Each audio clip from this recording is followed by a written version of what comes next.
Open Your Eyes is brought to you by the Belize Bank. Our country, your bank.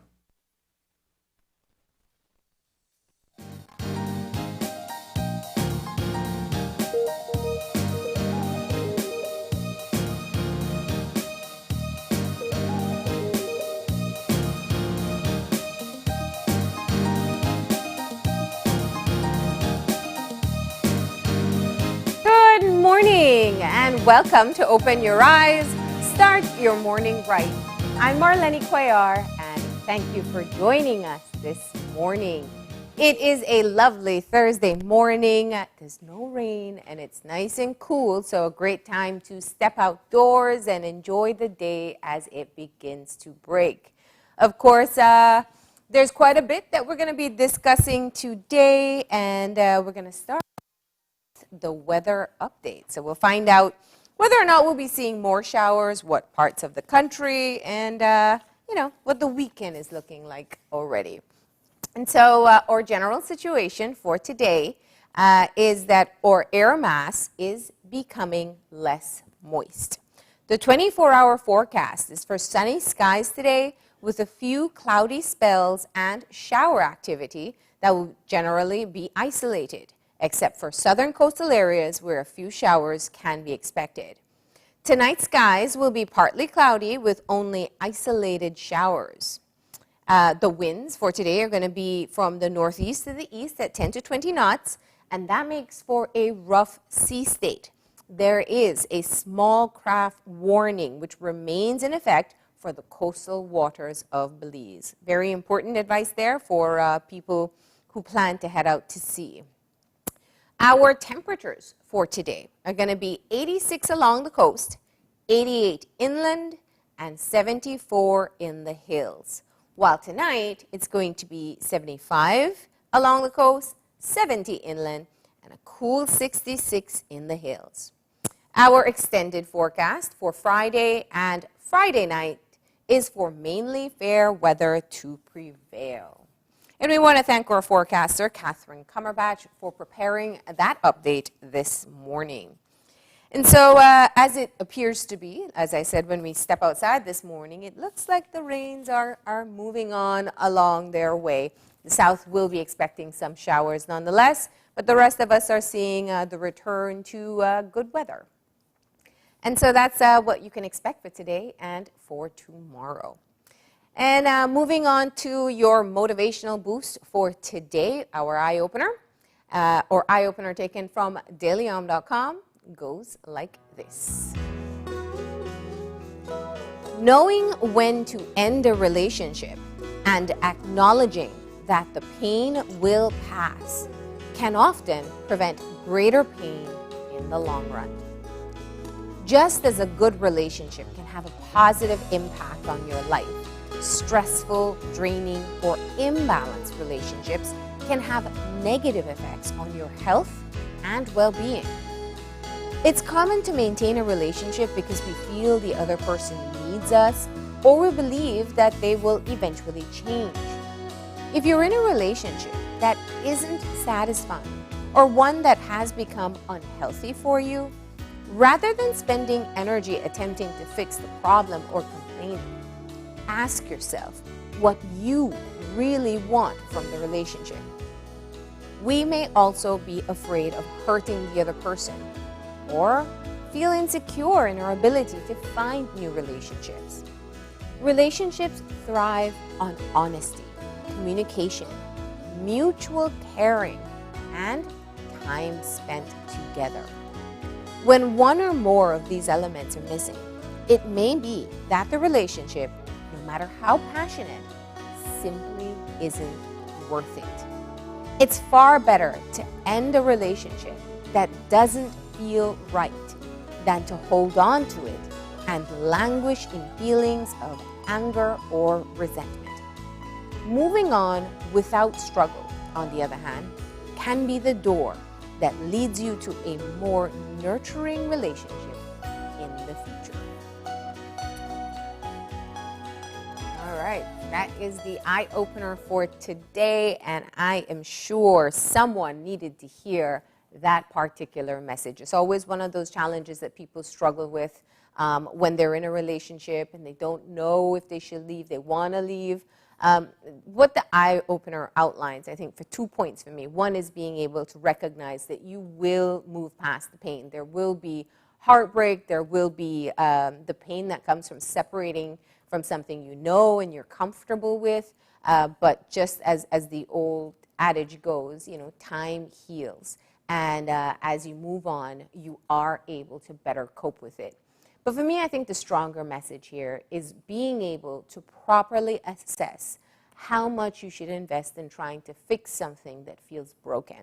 We've all been there. You know, you think maybe you can communicate and figure out some solutions. Maybe you think that you'll be able to change them, and that doesn't quite work out. So I think that being able to recognize, one, how you feel about being in that relationship, whether you feel that your needs are met, you're satisfied, you're respected, that you know the other person is honest with you, and recognizing whether or not those needs are fulfilled, and then being able to see whether or not they can provide it. And if they can't, you know, it's time to make that tough decision and be sure to move on. You know, especially after yesterday's conversation where we spoke at length about dangerous relationships, relationships where there are forms of abuse, not just physical, emotional, psychological. Those are the ones that you really don't want to spend too much time thinking about. Whether you love the person is only one aspect of it, but whether you are having your needs met and you're safe is a completely different aspect, and it's equally important. So please, you know, pay attention to what it said this morning, and we really hope it's helpful for some of you who've been struggling with this decision. And so that is the eye-opener and or weather for today. It is a lovely Thursday morning, and we've had 3 days of coverage of the state funeral of Belize's first Governor General. Yesterday was the final day of the 3 days of mourning, and it has been, you know, just a wonderful experience, I know for me personally, to have been a part of the broadcast and being able to share what we have learned about the late Dr. Dame Manita Gordon. Yesterday's ceremony was so fitting, and I think one of the things I really enjoyed seeing was that the weather cooperated, and so Belizeans were able to you know, take the front row seats in both the procession, the cortege, and also as she was laid to rest at the Lord Ridge Cemetery.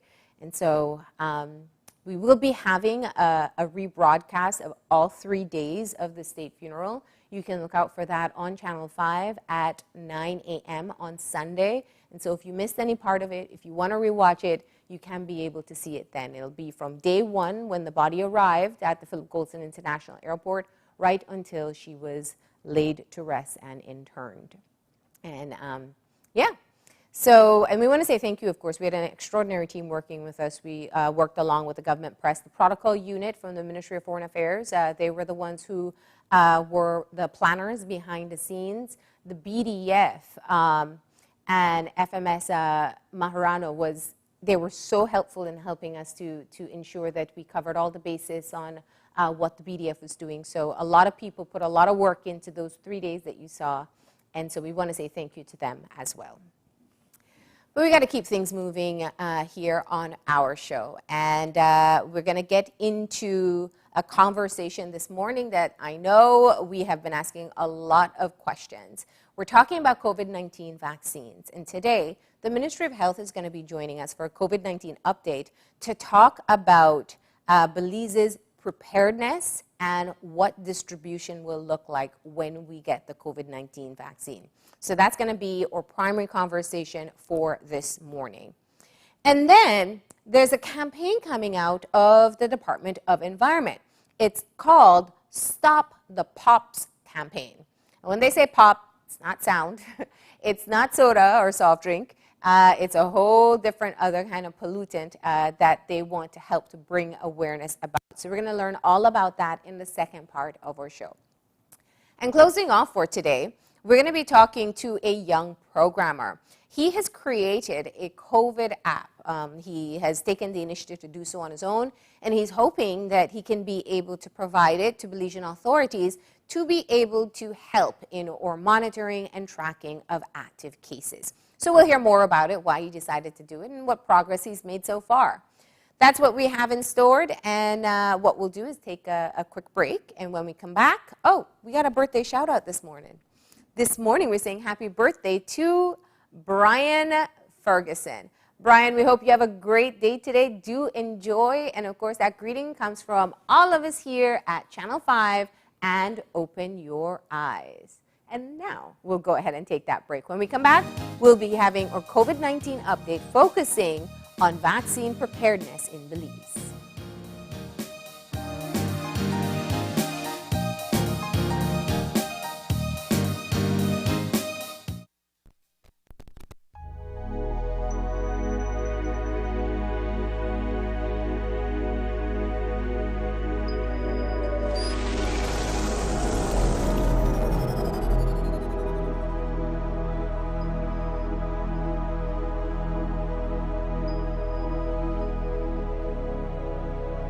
Es un hecho que puedes obtener servicios ilimitados con Smart.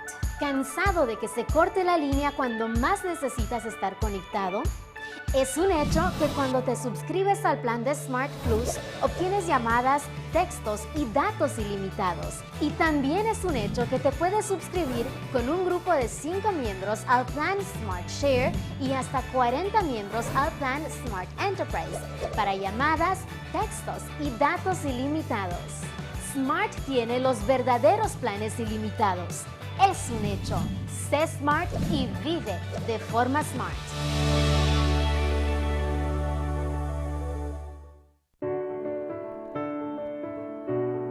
Everyone is at risk of catching COVID-19, so it's important to quickly recognize signs and symptoms of the infection.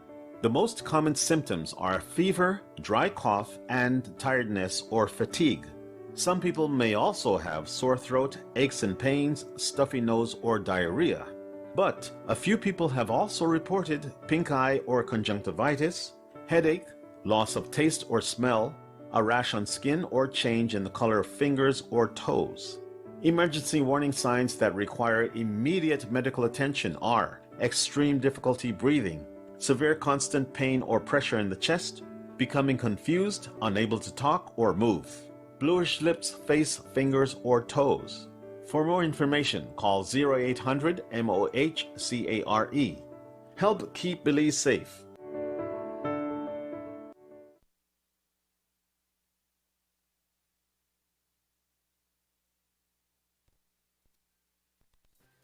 Today's COVID update is brought to you by Fulltech Systems, your technology center, where you'll come for the price but stay for the service.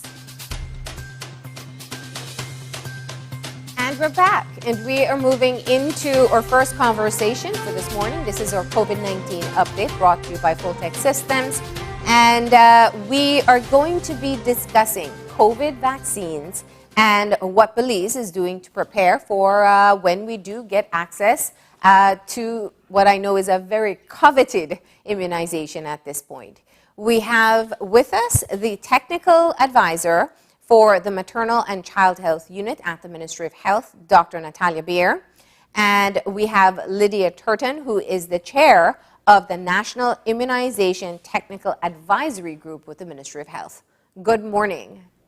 Good morning. Good morning.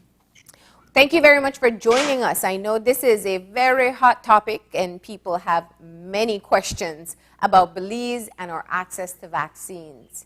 And that's where I want to start. As we watch international news and we hear of countries gaining access, it's really important for us to put into perspective as to how we envision Belize will be able to access the vaccines that we have already that have already been committed to us. So who wants to take that question? I'll go first, Marlene. And thanks very much for this opportunity to start the dialogue with the population, with the audience about COVID-19 vaccine. Since last year, the Ministry of Health engaged with GAVI, which is the Global Alliance for Vaccine and Immunization, and we signed on to the procurement of 30% of the total population to be covered with the COVID-19 vaccine. Now that we know that there will be age restriction for the use of the vaccine, then this 30% has moved now to 68% of the eligible population to receive the COVID-19 vaccine. As we all know, and we are following up the news in the development of the vaccine, there is a process that one needs to follow. And from more than 100 different companies producing the vaccines, it's just a few that have been released to be used under emergency authorization. So we are just waiting on that process to finalize, and we're expecting vaccines to be available for Belize and other Caribbean countries and many other countries around the world in March, starting April. That's the timeline that we have so far. Now, the COVAX facility has made pre-orders with different companies. Do we know as yet which vaccine we will most likely get access to first? We do not know what vaccines Belize will be getting. We know that there is a short list of companies. You have Moderna, we have AstraZeneca, we have Johnson that is being reviewed currently. So we are just waiting on that final step before moving, but we don't have a name as yet. As soon as we receive the confirmation of what vaccine is coming to Belize, you guys will be the first to know it.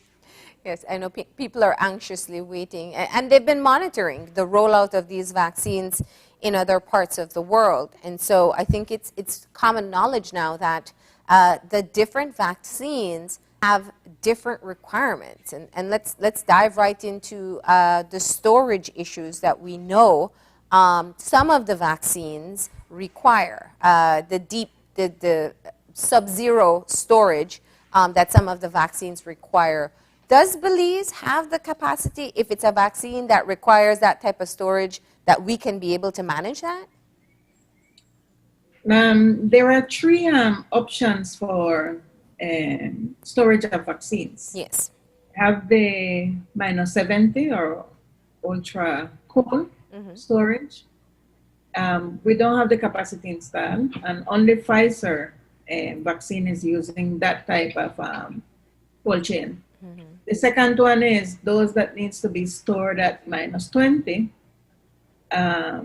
We do have capacity in country, and those that can be stored at +2, +8 centigrades degree, and our cold chain is +2, +8, so we are fully equipped to receive that type of vaccine. Okay. As a matter of fact, since last year, we have been working on assessing the cold chain, where we had to spell out each of the cold chain equipment that exists in each one of the health facilities. We have a total of 44 health facilities. And the result is that we have a robust cold chain installed. We do have some gaps, but it's not directly related to the storage, but is mainly to secure electricity at all times. For example, generators. No? We can deal with those in the coming months. Okay. And the doses for the vaccines, they also differ as well. So far, it's even the Johnson is 1 or 2 doses, but the majority are 2 doses. Okay. So what happens during this time when we're not entirely sure which vaccine we'll get access to, and we know that we'll get some within the first quarter? Do we have an exact number as to, or an estimate as to how many vaccines we'll get in that first batch? It all depends on the source. We have COVAX, and then we also are open to other sources of procurement. So if it's with COVAX, with COVAX, remember the objective is for all countries to be to receive vaccines. So all countries will receive 3% of their total population in the amount of doses of vaccines, 2 doses. And then the next shipment would be 17%. For us, how much is that? Our first shipment should be around 25,000 doses, and that would cover approximately 12,000 persons that can receive the vaccine. Okay. That's really important information, because where we have been hearing 30, that's the total amount of vaccines that we should get access to. But in fact, that first batch will only be 3%, then 17%, and then 10%. Okay. But let us remind ourselves that we are looking for other sources. So Okay. I wouldn't count on just considering it will be only 3%. Okay. That's good. So the other avenues that we're looking at beyond the COVAX facility, what would those be? Well, it's looking directly with the manufacturing companies once they receive the clearance, because remember, this is a responsibility for the Ministry of Health and Wellness to ensure we get the best quality vaccines for beliefs. Yeah. Now, when we do have the vaccines in country, even if it's 3% or 5% or 10%, it's going to need to be clearly communicated to people who will get access and why they will get access first. What's taken place with the protocol so far? What we have been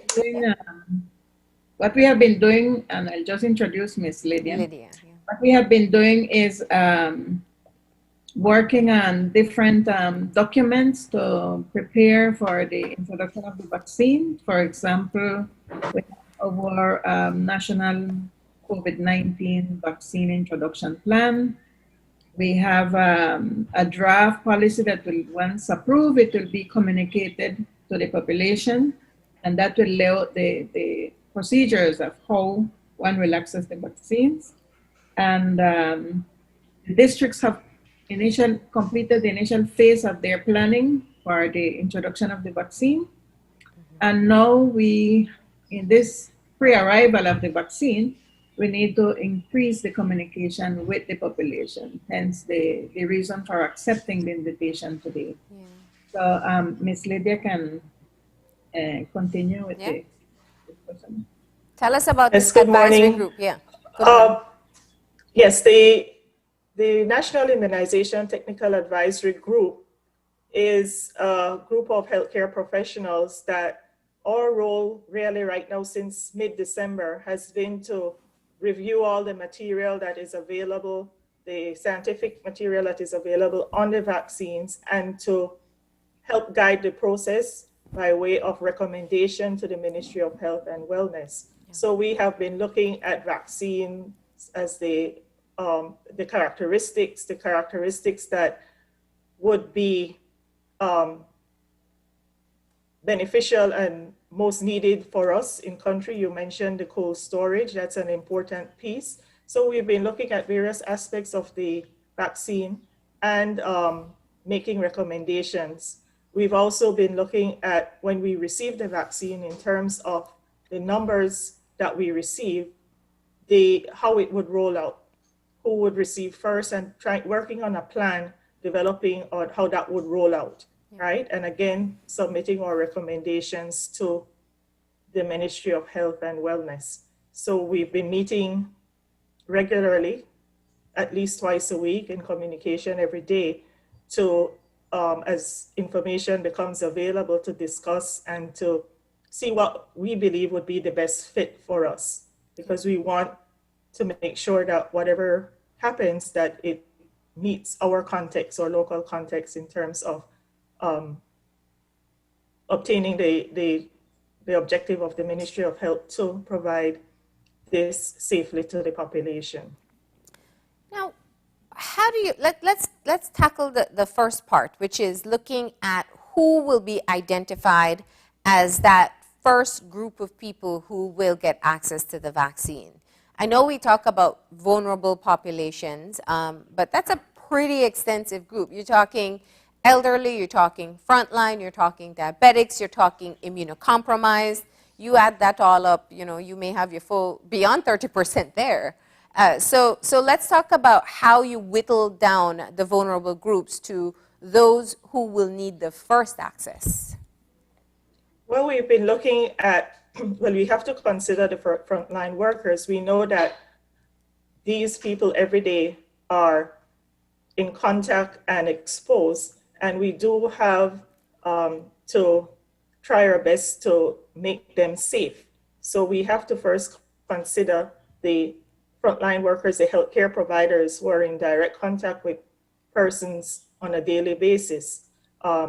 We know that our pool of professionals in this area is not extensive, not very deep, so we have to make sure that we try our best to keep them safe. We also look at the statistics from the country in terms of the mortality and morbidity to decide to help direct the next group. And when we look at the statistics and those that are impacted, it kind of falls in line with what is happening around the world. Yeah. And in terms of the groups that we then progress to, elderly, etc. Yeah, I know there's been some concerns coming from other frontline workers, because when you say frontline workers, I'm assuming you mean like health officials. But we also acknowledge that other persons are frontline workers, like your police officers and that full department. Where is that conversation currently? All of that is considered. We look at, the people who, by nature of their job, have to be in contact, direct contact, and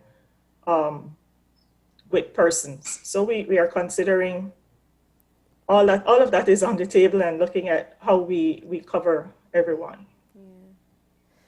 Yeah. You said earlier that you want to make sure that the immunization rollout would be taking into consideration our local context. And I know being Belize City-based, we think of what we do here, but things are often very different when you go down to the district level and even more so to the village level. What are some of the considerations perhaps that you're trying to make sure are accounted for now rather than an afterthought later on?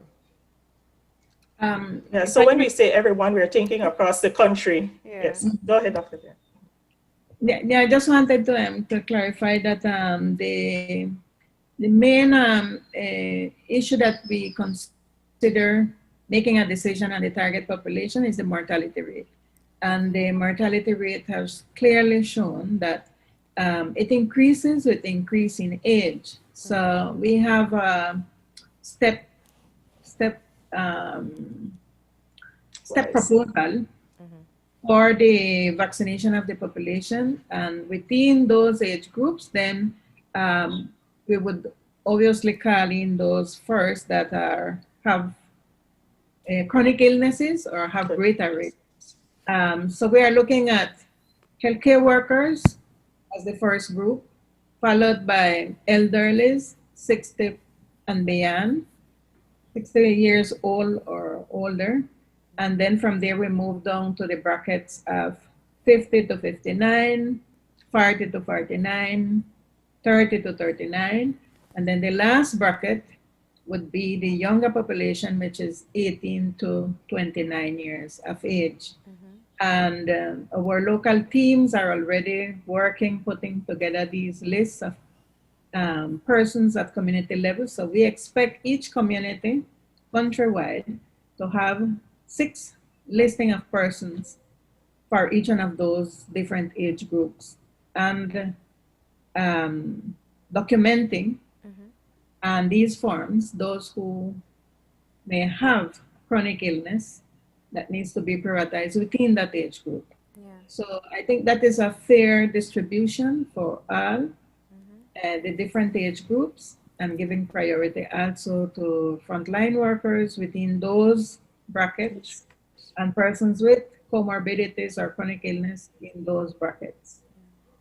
So let me see if I'm understanding it clearly. You're looking for overlaps with the vulnerabilities. So it's looking at age, if you're a healthcare worker, and looking at comorbidities. So if I have hypertension or diabetes, I didn't hear much mention of pregnant women as well.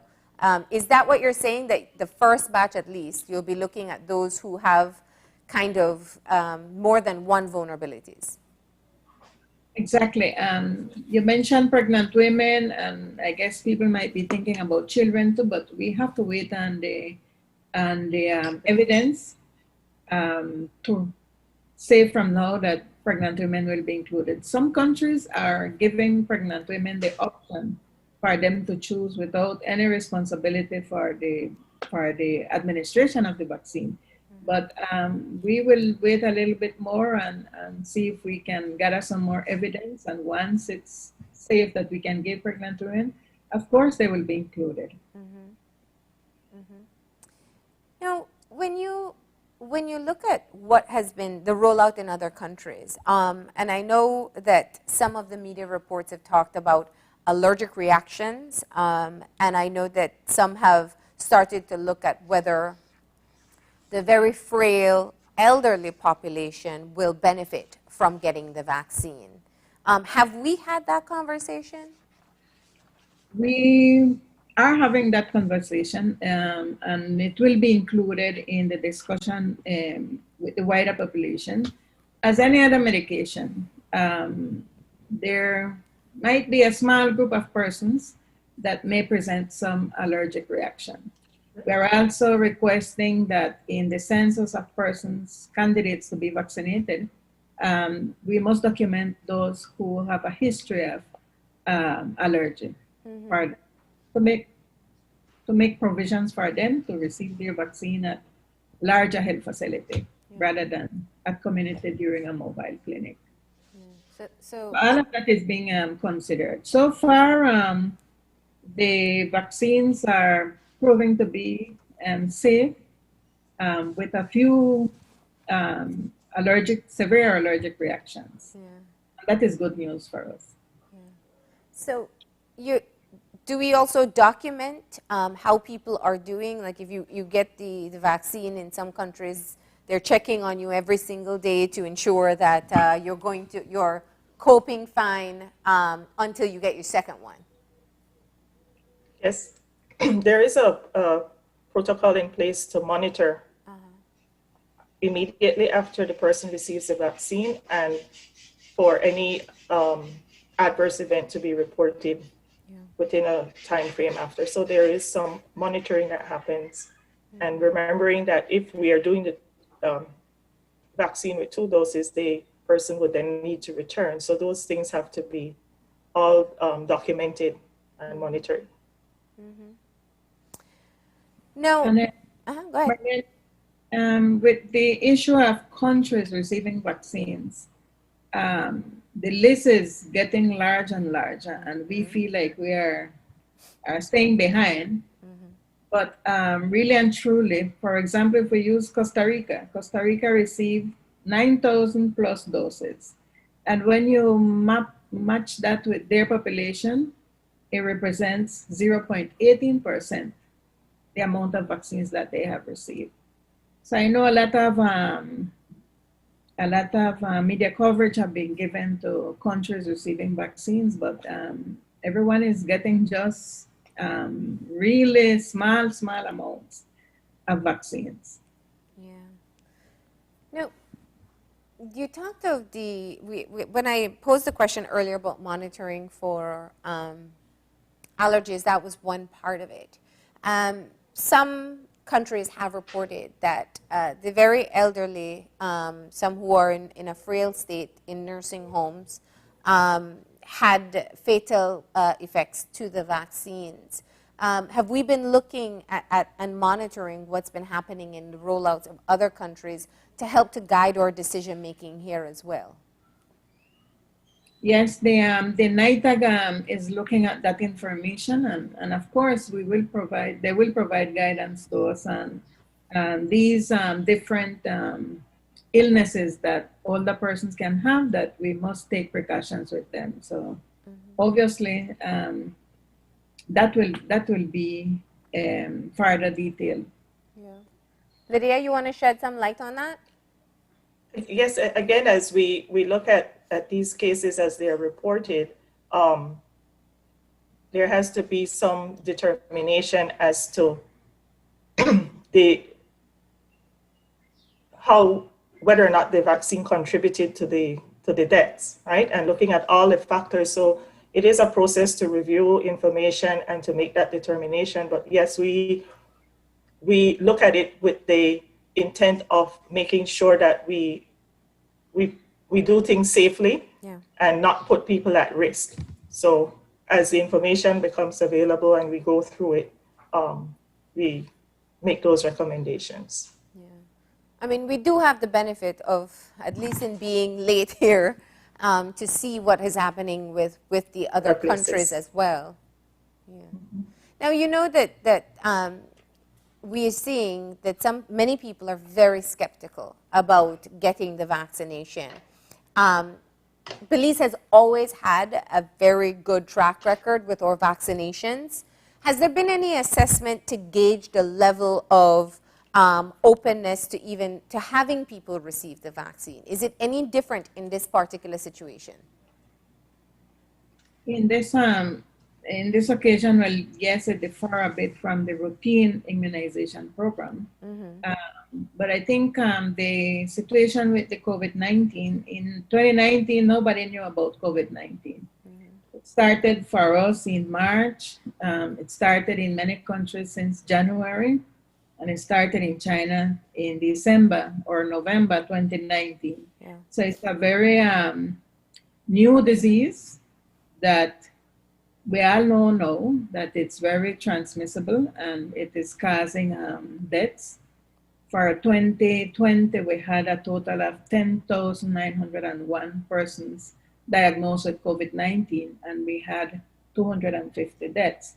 So what do we know about COVID-19 right now? Well, initially, we thought it was just one more respiratory illness. And if you can recall, the focus was on the lungs only at the beginning of the pandemic.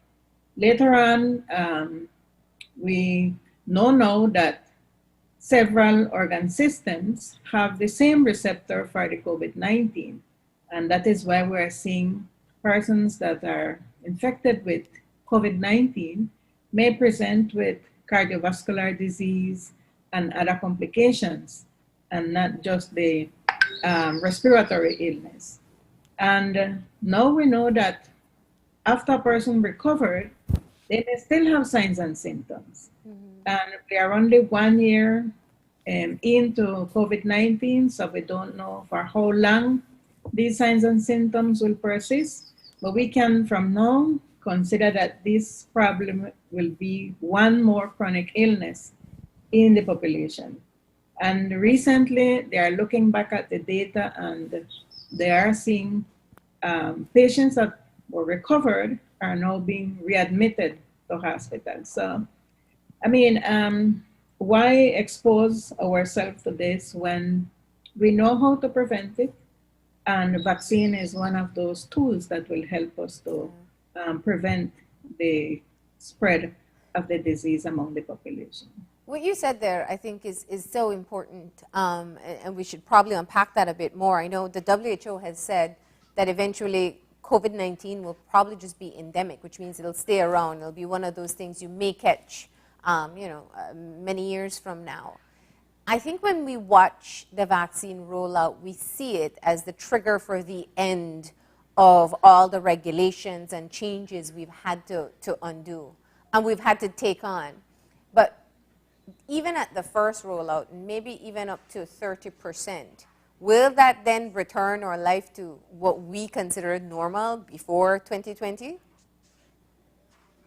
Well, that's an excellent question, because the persons that will be receiving the vaccine need to understand that It doesn't end with the first dose and it doesn't end with the second dose. All the measures that we have in place, those would have to continue. And as the Director of Health Services was mentioning yesterday, we need to bring the transmission rate down to less than 5% per community for us to consider that the COVID-19 is under control.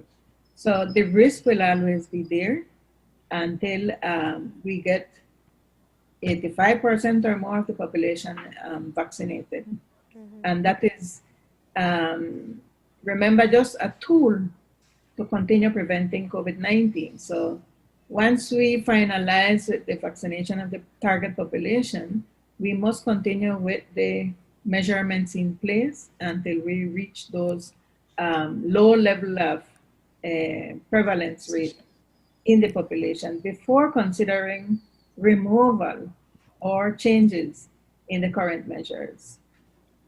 Do we know, and it's kind of hard to have the conversation because we don't know exactly which vaccine we'll get as yet, but it has been explained that some of the vaccines, you may still be a carrier of COVID-19. It's like when you get the flu shot, you could still get the flu, but you probably won't get it as bad as you would normally get if you didn't get the flu shot. Is this kind of the same situation? It's similar like with other vaccines. For example, with the BCG, we administer BCG to newborns at birth. And what we are preventing with the BCG vaccine is the grave forms of tuberculosis. And but if this child was to be exposed or to a large amount of bacteria, then more than likely they will at some point develop the tuberculosis, but not the severe form.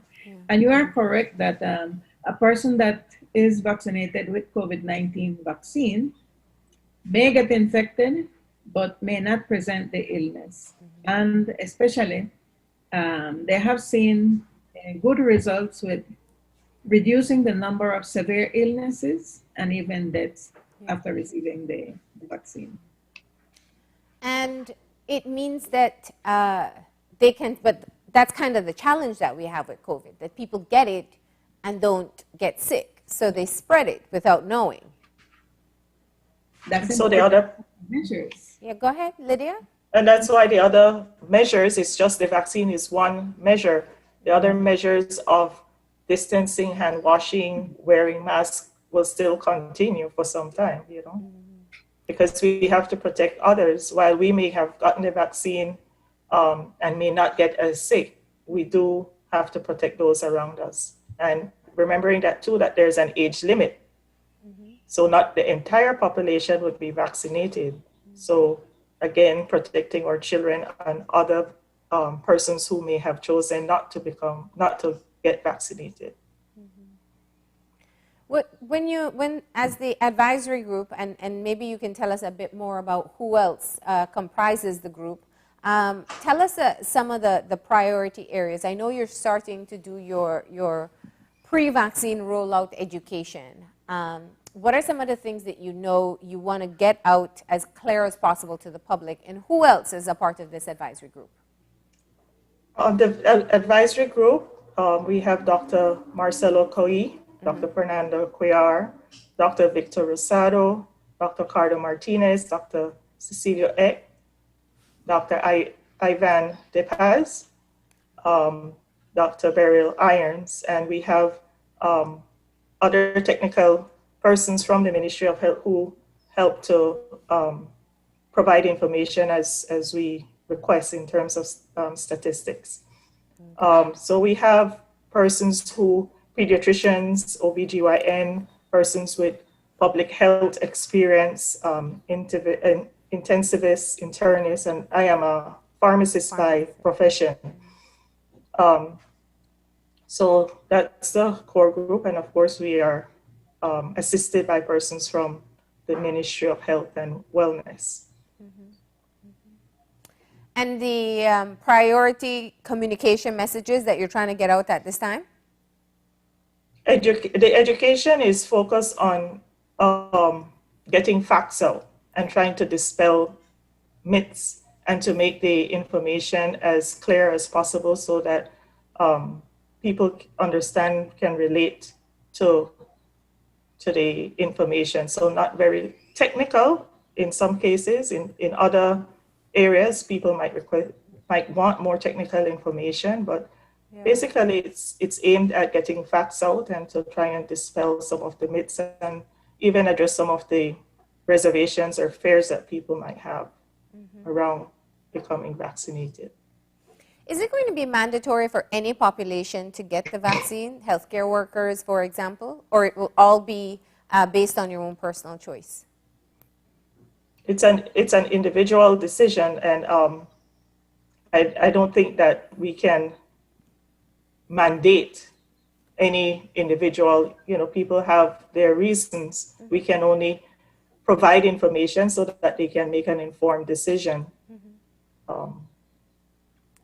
So it's such we have 2 more months before we possibly see that first batch, that 3% that should come from COVAX, maybe even sooner. I know Dr. Beer has said that we're working directly with manufacturers and trying to get the vaccine through other angles. There are going to be people who will feel that they should get the vaccine and perhaps not be included in that first batch. What's your plan in being able to ensure that people will know how they fit that criteria for that first batch of vaccines when they come in the country? As soon as the policy is approved, we will be sharing it in detail with the population, and that lay out the steps for the accessing the vaccine. Yeah. And if I'm living in a rural area and I'm concerned, maybe I have, I have comorbidities, I'm high risk, and I'm worried that maybe you won't even know that I'm living in this village and I can't get access to the vaccine. How do I put myself at ease in that situation? Well, remember, we have the network of community health workers, so we are asking for them to also furnish a list with their community members that are candidates for the vaccine, and including on that list the history of allergy and the chronic illness that they may have, and that will put them above everyone else from that age group that they pertain to. But all of this will be explained to the population. Of course, of course. So that first list will be prioritized based on those who fit the age category in addition to other vulnerabilities. And if they have medical allergies, they perhaps won't be included in that first batch? No, with the medical allergens, it's just to have a greater precaution with them, no? And not treat them like a person with no history of allergy. So you can monitor them even more closely. Yes, yes. All right. So can we now definitively say that by April we will start to see vaccinations in Belize? By April, it's a good timeline for us to work with, based on the processes that are being followed. And I know some people may say that the vaccine was developed too fast, but just like other Caribbean countries and many other countries, we are just waiting for all those processes to be exhausted. And we have a listing of recommended agencies that Belize will rely on for when it comes to quality of the vaccines. And these are the World Health Organization pre-qualification, and followed by stringent regulatory authorities that have the vaccine.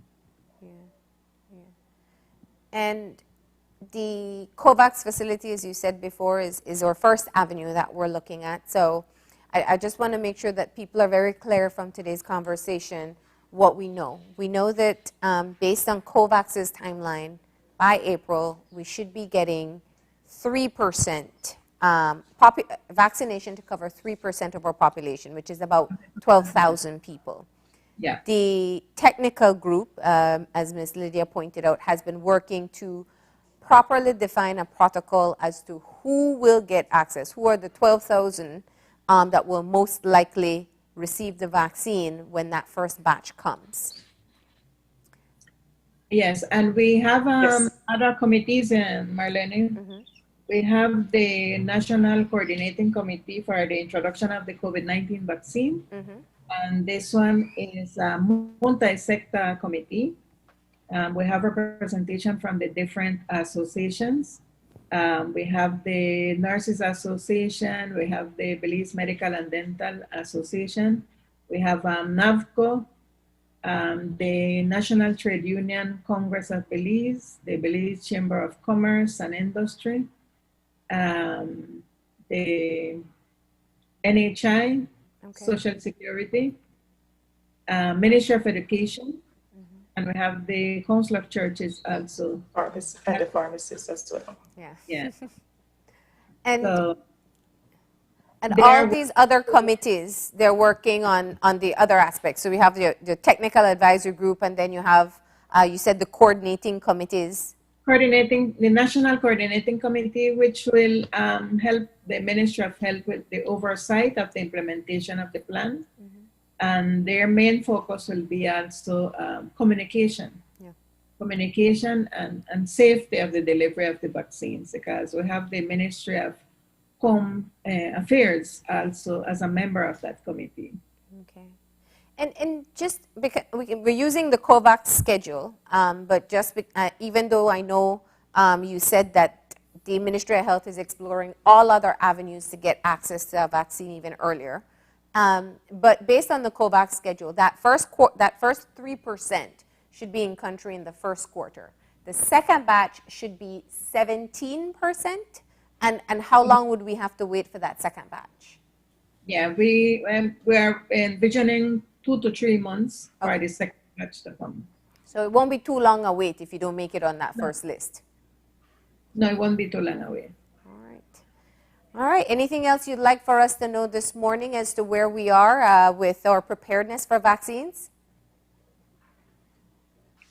I think it's just important for people to know that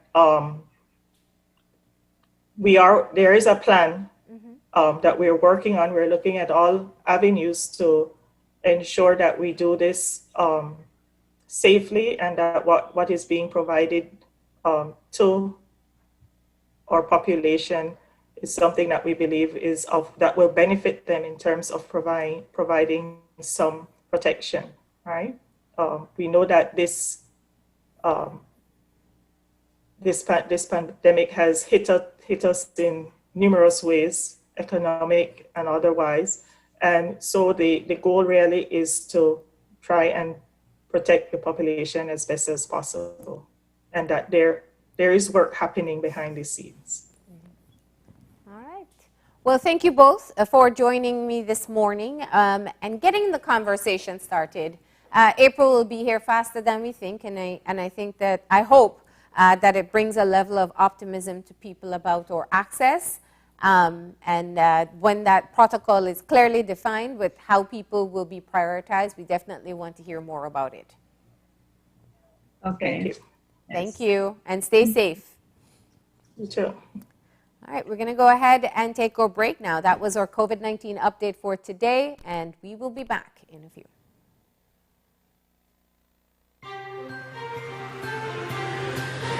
This COVID update was brought to you by Fulltech Systems, your technology center, where you'll come for the price, but stay for the service.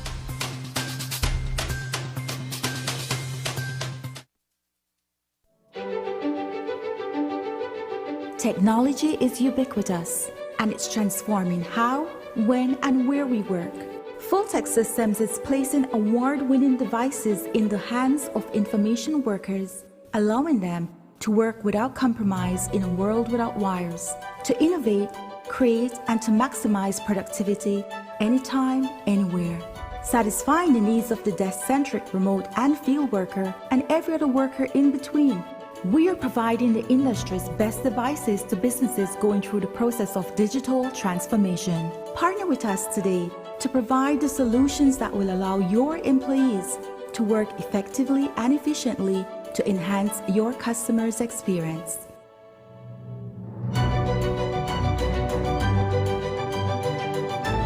Full-Tech Systems, your technology center, where you'll come for the price, but stay for the service.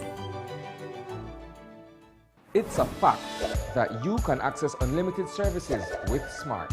Tired of being measured or cut off when you need to be connected?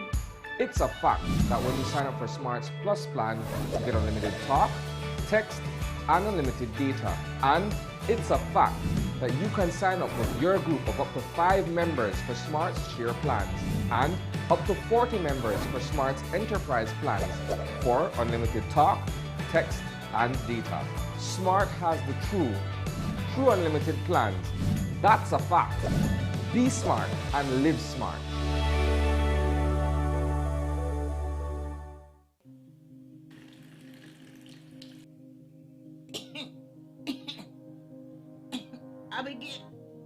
Abigail.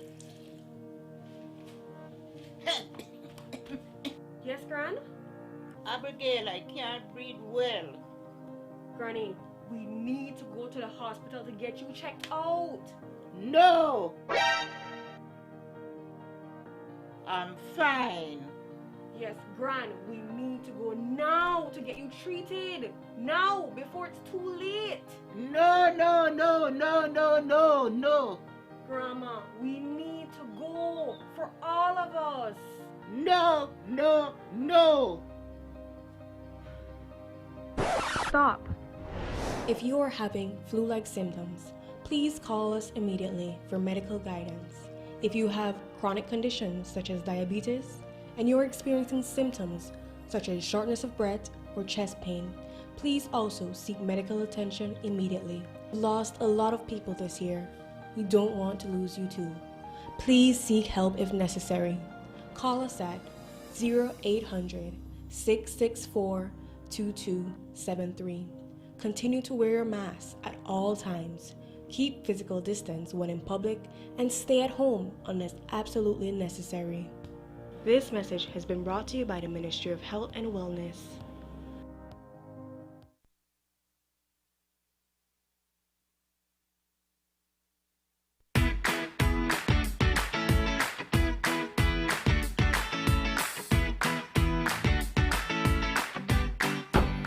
Why, Tony?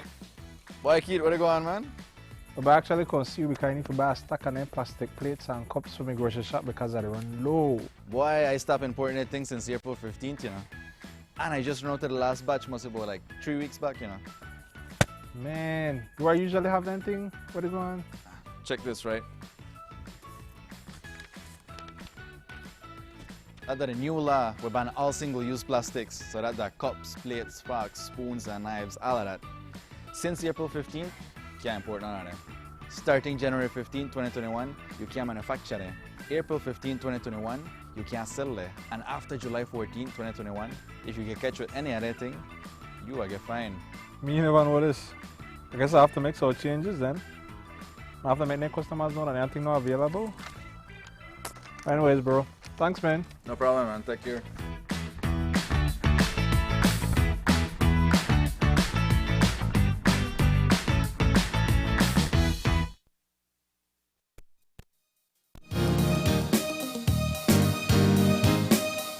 And we're back, and we're moving into our second conversation for today. The Department of Environment is launching a new campaign helping us to understand more about how we are adding pollutants to the environment, and it's called Stop the Pops campaign.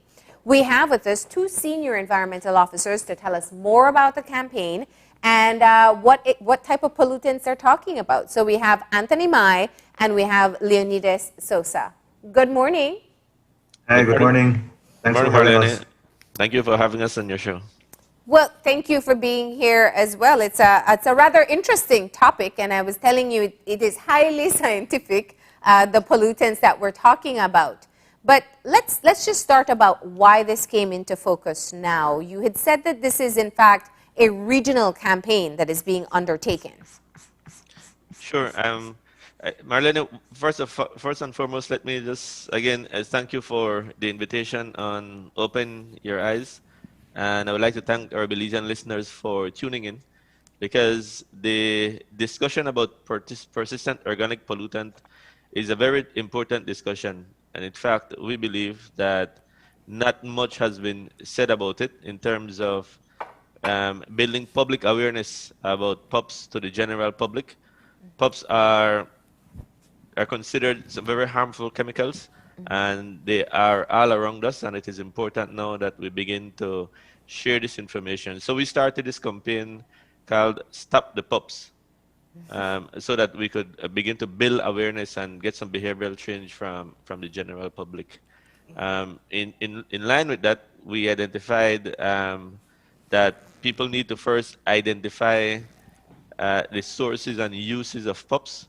People need to learn how they could reduce the exposure of PUFs to their family and their and themselves, and also to act by minimizing their exposure to PUFs. So the campaign is basically just because we feel that there is not enough information out in the public about PUFs. Yeah. So the Department of Environment, along with a regional organization called the BCRC, has put this campaign together to, again, disseminate information so that people could learn about PUPs. And if you will see by what you're sharing, the information that is being shared, the campaign that has been prepared such that the terminologies that are used, the messages that are sent out are easily understandable. Yeah. If you visit the website stopthepups.com, there is a full flow of information on this website, and the website is geared towards children going to school. So, the terminologies that are used are terminologies that are easily understandable. Yeah. So we believe that right now is the correct time for us to start this campaign. You know, I think all Belizeans at our core, just based on the nature that we are blessed to enjoy, we all care about our environment, and we talk about pollutants, and oftentimes it's more that the things that we have traditionally heard about. You know, we worry about garbage, we worry about air pollution, we worry about water quality and things of that like. Now, when you talk about PUPs, this is very different, and in fact, I think one of the first steps in the campaign is being able to identify what you call these persistent occurring pollutants? Organic. Did I get it? Organic. Thank you. Organic pollutants. Yeah. Yeah. PUPS represents. Well, it stands for persistent organic pollutants. Yeah. Okay, and over the years in the 1990s, the use of persistent organic pollutants became a global environmental problem. So countries around the world agreed to this convention, to this multilateral environmental agreement called the Stockholm Convention on Persistent Organic Pollutants. Okay, and Belize signed to this convention in 2002 and ratified the convention in 2010. Okay, and since then, we, the Department of Environment, became the focal point for all activities related to the convention here in Belize. So since then, we have been doing our part to conduct inventories and to see where PUPs are being used in the country, and if we are manufacturing, importing, etc. PUPs. And with that information, the Belize developed what we call a national implementation plan on persistent organic pollutants that was in 2008 to address the 12 persistent organic pollutants that the convention was trying to address at a global level. There were 12 persistent organic pollutants. And since then, up to 2019, the convention had added more PUPs to the list. and they added about 16 more pups, and which needs to be addressed also here in Belize. So because of that, through a regional project that we were implementing, Belize was able to update the national implementation plan to include those additional 16 pups that are now under the convention. So we are doing good progress in terms of managing pups here in Belize. We have our national implementation plan with several priorities and strategies on how we should go about managing pups in Belize. Yeah. Unfortunately for Belize, being a small developing country, we do not produce or manufacture any kind of pups here in Belize, and most of the pups that are listed under the convention are no longer being used in Belize, except for a few of them. Although several things have been done in Belize to try to address the problem, awareness, outreach there, informing the public has been an issue. Hence the reason we are trying to engage in this campaign to involve all parties, all stakeholders, and the general public to get to know what PUPS is all about and what are the impacts, the health impacts, humans and to the environment. So let's get into it. Tell us about the PUPs that Belizeans need to know about that we have been exposed to. Okay, so there are three factors that determine how severe PUPs are. Again, remember that PUPs is a pollutant, and what a pollutant is basically something that you put into the environment that eventually creates harm. So it will harm the environment, it will harm the wildlife, and eventually it harms human being. The reason why PUPs is so important for us to regulate is because PUP, just by the name of it, persistent organic pollutant, PUPs has the ability to persist within the environment for an extremely long time. The chemical does not break down through physical means, through weathering, through anything. And so it remains for thousands of years. I mean, me, you, Leo, we won't be here, and certain PUPs will still be within the environment creating damage. In the early 60s, Marlene, Rachel Carson, which was considered the mother of the environmental movement, wrote a book called Silent Spring. And her thesis based solely on pesticides. And she showed concretely that the unregulated use of these pesticides basically have impacts on the wildlife. And one of the impacts that she noticed was that the eggs from the bird, because the birds were being exposed to pesticides, the eggshells were very thin, and that did not give the bird time to hatch, and basically it died before it hatched.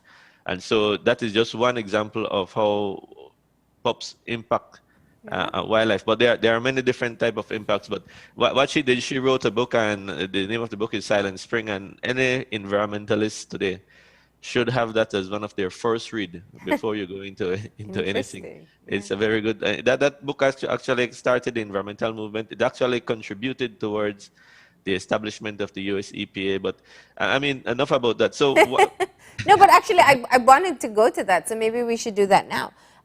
When you talk about pesticides, I know one of the things that we have identified in Belize is the agricultural runoff. And we know this from environmentalists when they do studies on the coral reefs that are miles out at sea. So we know that what's taking place on farms run down into the rivers, then into the sea, and take into living organisms. So is that part of, would that be categorized as part of what we're talking about with PUPs?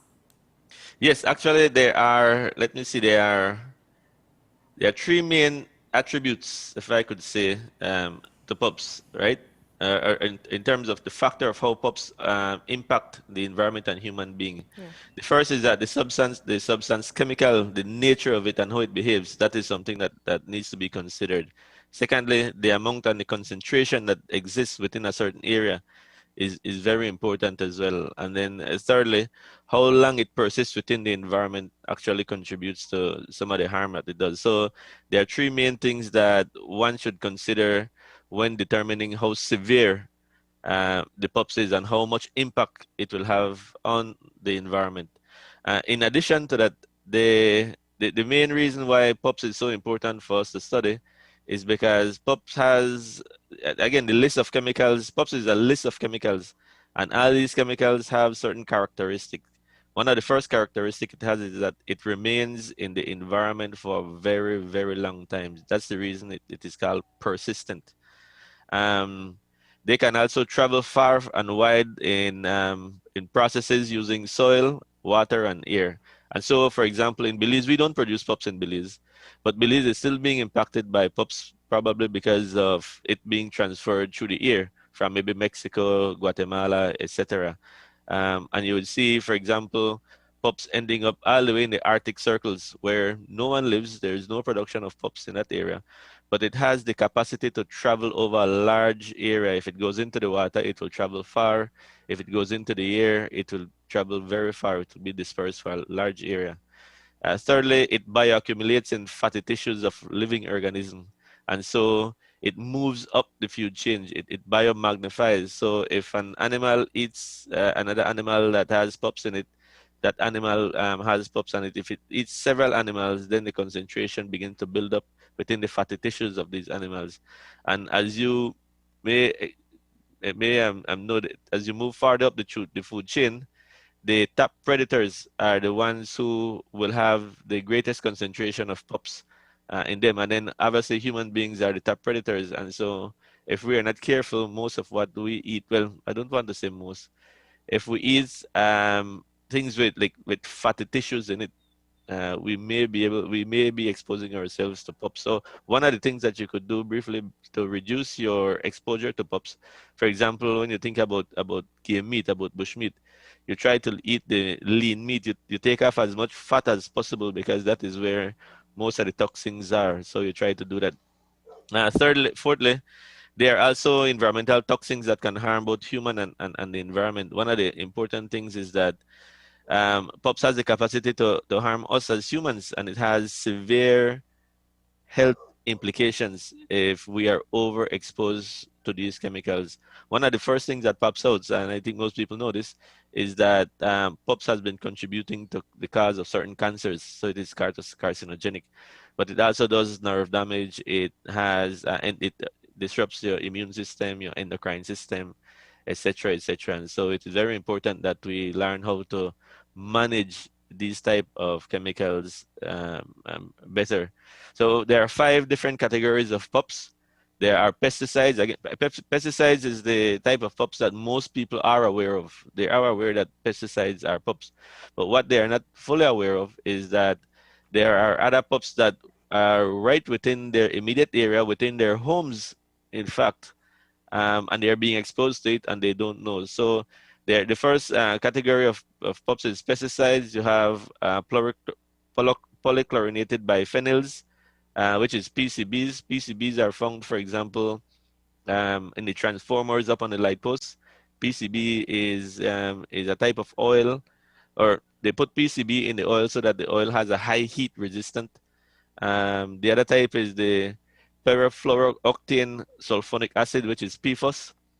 We have some brominated flame retardants, and under that we have the polybrominated biphenyl ethers. We have the hexabromobiphenyl and the hexabromocyclododecane. And then finally, we have the unintentionally release of PUPs. The brominated flame retardants, the category that I just mentioned, were developed commercially so that they could be placed in items for fire retardant. And so there you could find them in mattresses. You find them mostly in vehicles, in new cars, in the seats of the new cars, in the dashboard of the new cars. These chemicals are there so that they're harder to catch fire. And then the unintended release of PUPs basically comes from the open burning of plastic. So if you burn plastics in your backyard, you will be releasing what is called dioxins and furans, which are 2 different types of PUPs. And if you inhale these smokes over a long period of time, again, you could lead to, later on, you could develop certain type of cancers, etc. So it is very important that we learn this. There is an important story that when we did training on this, I learned that I was not aware of. The story is that a lot of affluent people. The doctors found out that a lot of affluent people was catching cancer, and they was wondering why, because these people has the finances to live good, to exercise, to eat right, etc., etc. And what they later found out is that affluent people will normally change a new car. They would buy a new vehicle every year, every other year. And what they found out is that whenever these new vehicles are made, some of these brominated fluid retardant chemicals will be placed within the dashboard and within the seat. And you will drive with your seat with your glass raised, your AC on, and when you drive in the sun and the sun heats up these material, basically you're enclosed, you're in a capsule, and these chemicals are being exposed, and you're breathing it in on a daily basis. And so they found out that this is one of the contribution to why some of the affluent people who may have the resources to eat right, exercise, and avoid some of these pups still end up with certain type of cancers. So that was a very interesting story to me. In fact, one of the advice in terms of limiting your exposure to pups is that there is certain toys made out of plastics. A good example is the little toys that you put in your bathtub with your baby when you're floating, when you're bathing them. The little duck that you move around, and some other little floatable toys. Some of those toys actually contain pups. When you cook at home, when you use your non-stick utensil, your non-stick pans, some of these products are lined with pups, and if we are not careful, we may be exposing ourselves much more than we needed. That's the reason why I said, Marlene, from the beginning, that most people think that pups is only in the realm of pesticides, but trust me, it is all around us. It is everywhere around us. In fact, most of the mattresses that comes from the United States are made of pups, and we are sleeping on it on a daily basis, and we are not aware of it. I think one of the interesting things that you just pointed out several interesting things. Sorry, I got my mic situation fixed. You pointed out quite a few things. One, I mean, how interesting is it that the new car smell that everybody covets may actually be contributing to illnesses, but some of these are uncontrollable. If I purchase, let's say, a fireproof or fire resistant mattress, I'm trying to save and keep myself safe in one way, but I may actually be exposing myself to another harm by the pollutants that it releases. The other ones are controllable. The burning of garbage, which most often includes plastic, is one that we know is a very common cultural practice. So how do you get the message out that it's not only harmful to the environment, which is one reason not to do it, but if that's not enough, the other one is that it can actually be detrimental towards your health. Yeah. Well, so this campaign hopefully will get that information out as much as possible. The Department of Environment has been trying for many years. We have a very robust, I should say, a very good public awareness team. And we try to get as much information out as possible. So what this campaign is, Marlene, this campaign is set up such that we do a lot of interviews like this, but we also go and we meet people. We have certain information that we want to include in the educational curriculum. We have flyers, we have billboards, we have Facebook pages, we have some videos that we want to do. In fact, I would like to take this opportunity now to invite people to visit the stopthepups.com website. If you go to that website, there's a series of videos, there are some games, there are information that could help you to determine, to know what you need to do to reduce your exposure to pup. Thanks to, I think, based on what you're saying in terms of burning garbage in the yard, the government of Belize, I think, has been doing a great job with dealing with municipal solid waste management on a whole. In fact, we are in the process, the government is in the process of expanding the regional sanitary landfill, and they have expanded the transfer stations to most of the municipalities. So in the near future, I hope, Marlene, that there will be no need for people to burn garbage in their yard, because the solid waste management plan will reach all the different villages, etc., and everyone will be incorporated into this national plan. That is the best option for us right now, because if you put your foot in the shoes of someone who live in a rural area, what else do you do with your garbage? Exactly, if you don't have a garbage collection system, then that might be one of the best options. But again, rather than burning it, you could still bury it. You could still find a nice pit. Maybe you have a farm, you find somewhere far, you dig your pit, you bury the garbage, because that is better than actually burning it. And Anthony, as we quickly run out of time, I can't let you not explain to me how the non-stick pans that we use are considered a part of POPs. Yeah, okay. Or Leo can take it too. I know Leo is still with us. Okay, sorry. POPs can be found in many items, okay, including those items that we use in the kitchen. It can be found in food, in many things in the air. But it depends on where you buy those kind of items. For example, the non-stick pans. For example, countries around the world that are parties to the Stockholm Convention that I mentioned in the beginning, they had committed to stop producing items that contain POPs. Okay, so not all countries in the world are parties to the Stockholm Convention, and our friends in the north here, the United States of America, one of the biggest producers of items that we import here in Belize, they are not a party to the Stockholm Convention, so they are not obliged to do certain things, and they can produce whatever they want. Okay, hence the reason Anthony mentioned the issue about mattresses. Interesting. Okay, so if frying pans, non-stick frying pans are made in the United States, so there's a high probability that it may contain POPs. You know, we're not saying they do, but it may contain POPs.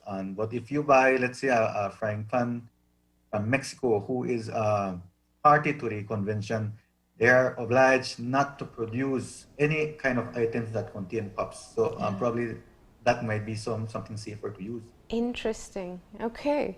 So we talk of pesticides, and let me just get some clarification here, because I know we have a list of approved pesticides that can be used and banned, and pesticides that you can't use. Does that help to protect us from the POPs and pesticides? Yes, it does. Yes, it does. In fact, we have an entire organization that deals with pesticides. It's the Pesticides Control Board, of which the Department of Environment sits on the board itself. I think Leo, if I'm not mistaken, sits on the registration board, and then the Chief Environmental Officer sits on the executive board. Because again, when anyone wants to import a certain type of pesticides, it needs to be vetted and approved by the Pesticide Control Board. And in fact, when information arises to suggest that certain pesticides that we use in Belize is detrimental and extremely harmful, then there's a process for it to be phased out. For example, in the beginning there were 12 POPs. They used to call them the dirty dozen, right? So these were aldrin, chlordane, DDT, Deldrin, Eldrin, heptachlor. Some of these POPs were being used in Belize, but they have been banned for over a period of time because of the harmful effect. In fact, I think one of the most common pesticides is DDT. We used to use DDT. The Ministry of Health used to go around spraying DDT to kill mosquito within the tongue limits, etc., etc. But they found out that was persistent, and so we stopped using that. And there's definitely alternative options for all the different pesticides that we use. There are chemical alternatives and non-chemical alternatives that we could use. But there's a slew of them that we have gotten rid of. But again, there are 16 new POPs that are still in the market and that we need to be careful of. And I think you said earlier to it, because we're a part of a global community. It's not just what we produce; it's what's introduced from other parts of the world as well. So help us understand, if you were to outline maybe the top 4 or 5 ways in which we may be exposed to pops or introducing pops into the environment, what would that be? I mean, I can't help but be fascinated by, you have the new car smell, the plastics, the fire retardant plastics. You have Teflon pans made in countries that have not agreed to eliminate the use of pops. Yeah. What else? Let me start by first explaining to you some of the risk factors of being exposed to pops, and then I will mention some of what you could do to reduce or minimize your exposure to pops. So again, pops has been contributing to causing certain cancers, right, which is very serious. Secondly, it damaged the immune system, and so it's a great chance to get different type of, because you reduce your immune system, you're at greater chance to get different diseases. It also damages your nervous system. It damages your reproductive system and birth defects. It will cause birth defects. It damages your endocrine system, your male and female organ, and eventually it could lead to death for extreme exposure. So what could you do to minimize exposure to pops? The first thing you could do, Marlene, is wash your hands regularly, right? You wash your hands with soaps regularly whenever you come into your house, whenever you leave your house. If you have touched anything that you believe may contain pops, you just wash your hands as often as possible. Secondly, you remove your shoes whenever you come into your house. You don't want to introduce any of these type of products. In fact, this is not only for pops, this is general, right? Any type of virus, any type of disease, any type of thing that may contain anything that could harm you. Leave your shoes outside your house, and you should have a little locker out there, and you put it in there. That's a good recommendation. Do not let children chew, scratch, or chip plastic toy or electronics, as they may release chemicals into their hands and mouth. Right. So I mentioned that some of the, for example, the HDP, whenever children, like to bite these plastic toys, etc., that is releasing. Some of these products may contain pops, and you're directly ingesting these harmful products. The other recommendation is to wash your vegetable and fruits properly before you eat them, and preferably using running water. So you go to the market, when you come home on Saturday and you want to do your beef soup, you want to do your salad, you put on your faucet, rinse the vegetables so that the water keep running, and that will remove some of the residues that may still be on the vegetable, and that has not been removed properly. That will assist you as much as possible to get reduce of some of them. The other thing is to use less plastic and glassware for food storage, and in the microwave or dishwasher, particularly those containers that have the number 3 at the bottom, or that has V. If it says V in the bottom, those are some of the bad ones. It says because they may contain polyvinyl chloride, which when it has V, the letter V, or number 3. Because if you put them in a microwave, the heat may release some of the pesticides into your food, and then you'll eat that food, and you could be exposed. One of the things I always tell my wife, every now and then I will eat a cup ramen, and I tell my wife, please don't put that cup ramen in the microwave because it's made up of styrofoam. When you heat up some of these products, Marlene, it releases the toxin and it goes into your food. So I tell her, you know what, boil my ramen on the pot, on the stove.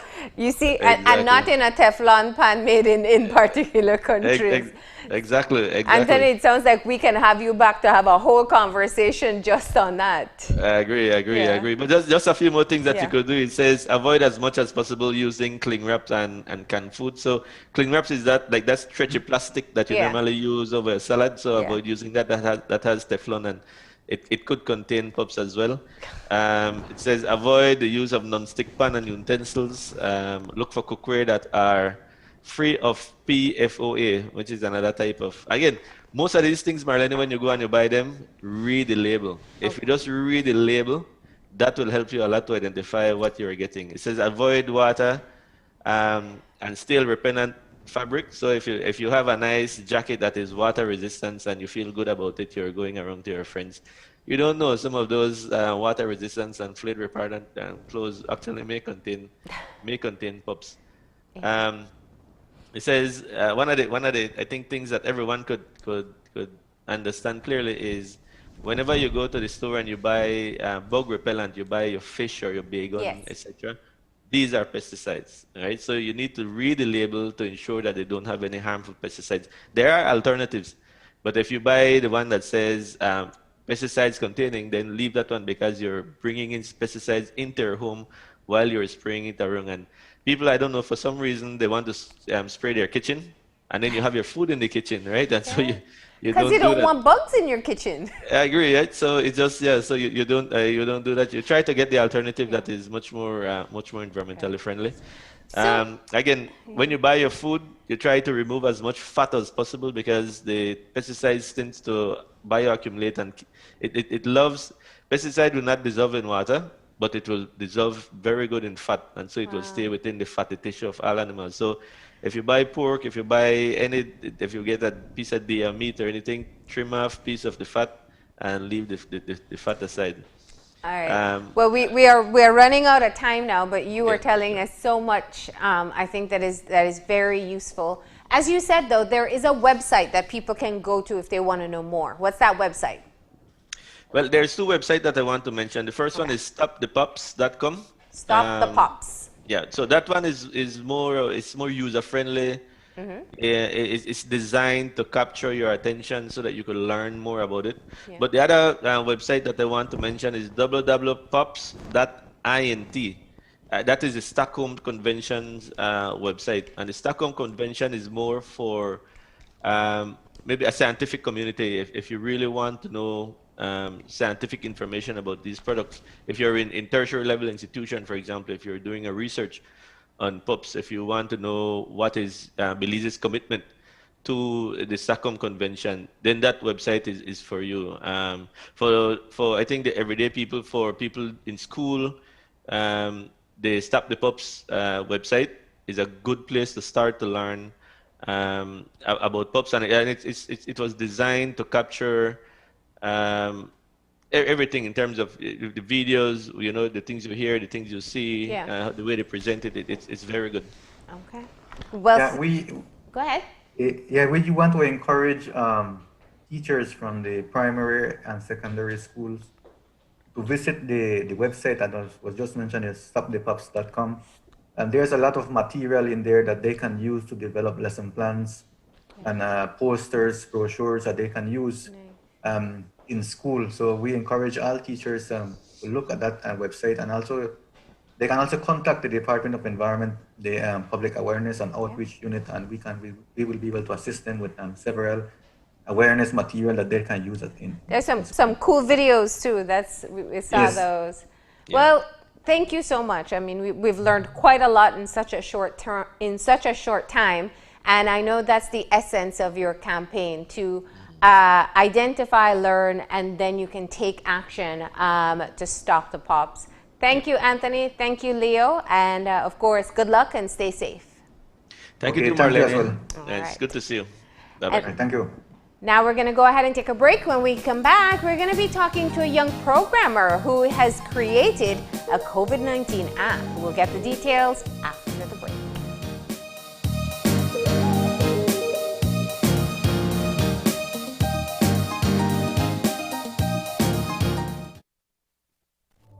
Keeping safe from COVID-19 at your workplace requires 100% teamwork. You can keep earning while keeping yourself and others safe by doing some basic things. Wear a face mask at all times in the workplace unless you are alone in your own private space or office. Wash your hands frequently or utilize alcohol-based hand sanitizers and avoid touching your face. Disinfect surfaces like doorknobs, tables, desks, and handrails regularly. Increase ventilation by opening windows or adjusting air conditioning. Limit visitors and deliveries to the workplace and use appointments where possible. Attend meetings virtually as much as possible, and when not possible, hold meetings in open, well-ventilated spaces or rooms that allow for everyone to be 6 feet apart. Stay at home if you or a family member at home are feeling sick, or if you have been in contact with someone who tested positive for COVID-19.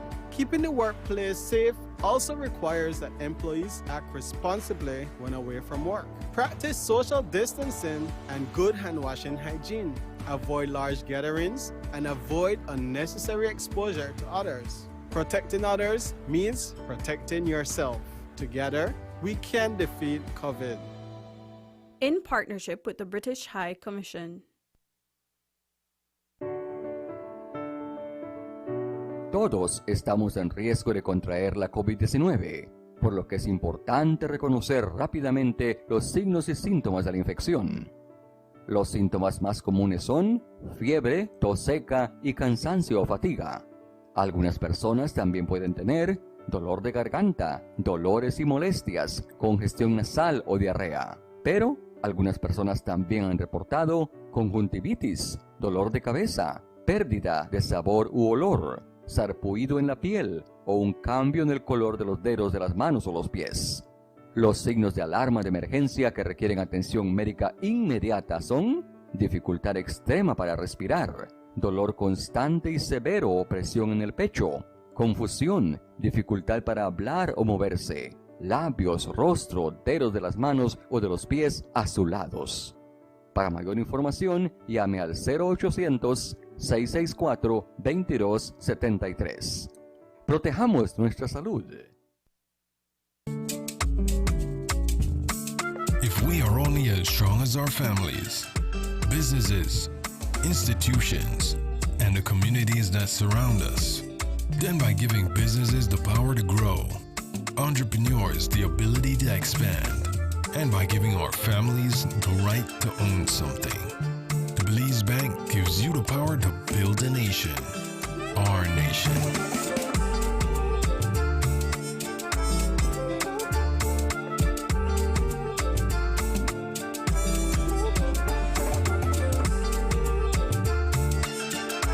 We are stronger together. The Belize Bank, our country, your bank. Es un hecho que puedes obtener servicios ilimitados con Smart. ¿Cansado de que se corte la línea cuando más necesitas estar conectado? Es un hecho que cuando te suscribes al plan de Smart Plus, obtienes llamadas, textos y datos ilimitados. Y también es un hecho que te puedes suscribir con un grupo de 5 miembros al plan Smart Share y hasta 40 miembros al plan Smart Enterprise para llamadas, textos y datos ilimitados. Smart tiene los verdaderos planes ilimitados. Es un hecho. Sé Smart y vive de forma Smart.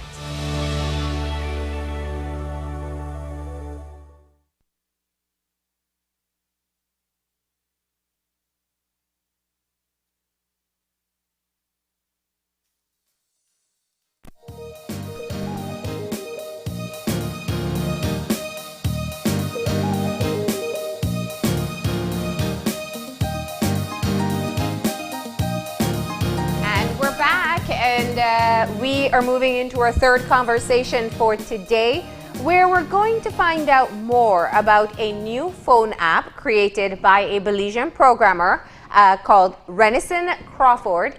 And he's going to tell us all about the motivation behind creating this new app and what he hopes to do with it. Good morning. Good morning, Ms. Square. As you have told your guests, my name is Renison Crawford. I'm currently about to complete my master's studies in macroeconomics with a specialty in emerging markets. So, my background is in economics. However, I am very passionate about programming, and I've been doing it for many years now. Interesting.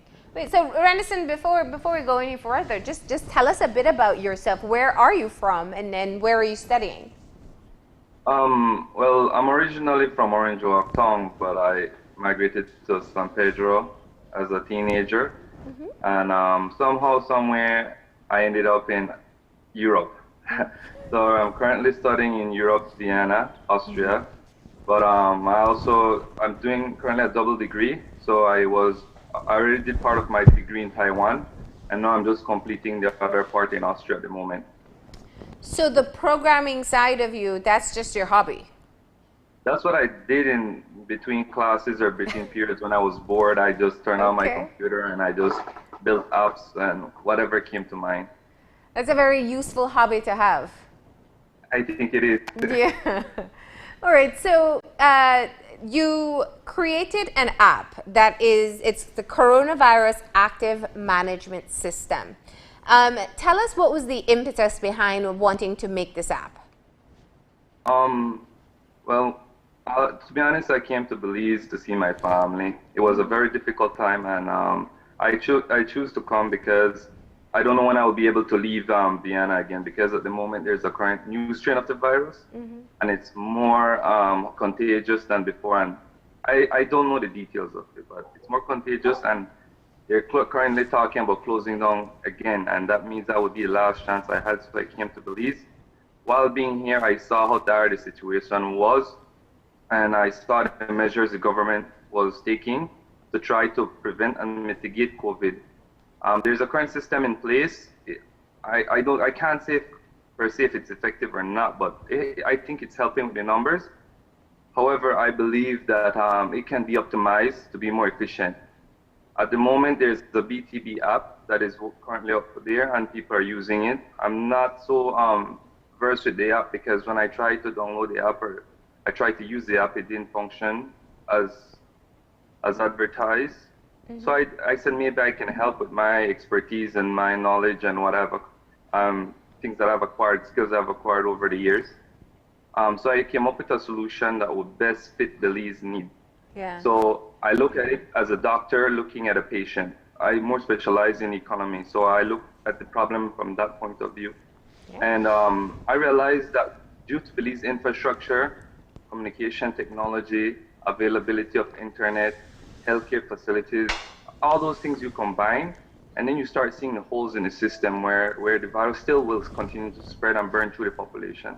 So with that being in mind, I designed a system that fits the need of Belize, and it's perfectly suited for Belize. So I designed an application, and the application is at the heart of a system, entire system that needs to be managed by people, by government officials, etc. Yeah. No. And so, as someone who's versed in economics, and also you said part of your specialty is emerging markets, you identified problem number one, which was not everyone has access to data or internet to be tracked all the time. Yes, that's a big problem. Even if you have access to data, the coverage range is not wide. Yeah. For example, where I'm living in Austria, that's not a problem. You have internet 24/7, and internet is basically free at this moment.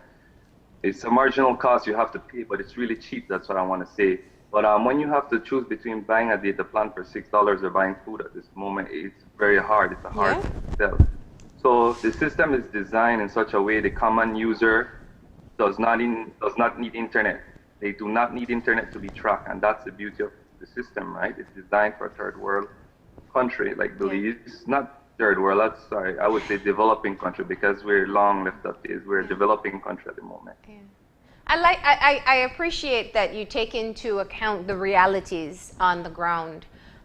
So from what we've seen, I know this was also in the news, that you spoke about putting the app together, hoping that it would be adopted by either tourism officials or health officials. How has it been going, reaching out to them? I mean, you've created it. It really is just, are you trying to sell it to them, or you just want to gift it? At the moment, I'm not thinking of selling it. I'm just trying to give it to the people of Belize. Of course, there's a maintenance cost, and it's going to be a little expensive, but nothing comparable to the cost of trying to manage the virus and the cost of and the damage it's doing to the economy. Right? Tourism is down 75%. We used to 45 cents of every dollar Belizeans spend is directly attributed to the tourist industry, and if you really do it indirectly, it can be you will see that it's more. So at the moment, we're only getting 12 cents on the dollar. That for 45 cents, we're only getting 12 cents that from the tourist industry, and that's going to dwindle down to nothing. And for a government to lose 45% of its budget, it's really hard, because a lot of people are not aware that most teachers, doctors, public workers are all benefiting from the tourist industry indirectly. So the industry needs to come back. I've been trying to reach the correct individuals. However, the process, I don't think they don't want to listen to me. I think there's a lot going on at the moment. But I would like for things to speed up a little bit more, because it's something that's practical. Yeah. It's simple and it's practical. I don't believe in complexity. The more you learn, the more you understand that systems should not be complex, because then it becomes expensive to maintain and unmaintainable over a period of time due to complexity. Yeah. So you make the system as simple as possible. So tell us how the app works. So if I download it, it's ideally to help with two things. And I know some of the phones have integrated the COVID exposure. This is similar to that. It would tell you, it would track where you're going, and also if you test positive, know who you came in contact with. So let me put up a graphic, some graphics to show you exactly, and I walk you through the process. Okay. So The TV version, of course, right? yes, ma'am. Version. So I believe, so let me just open PowerPoint and show. Okay.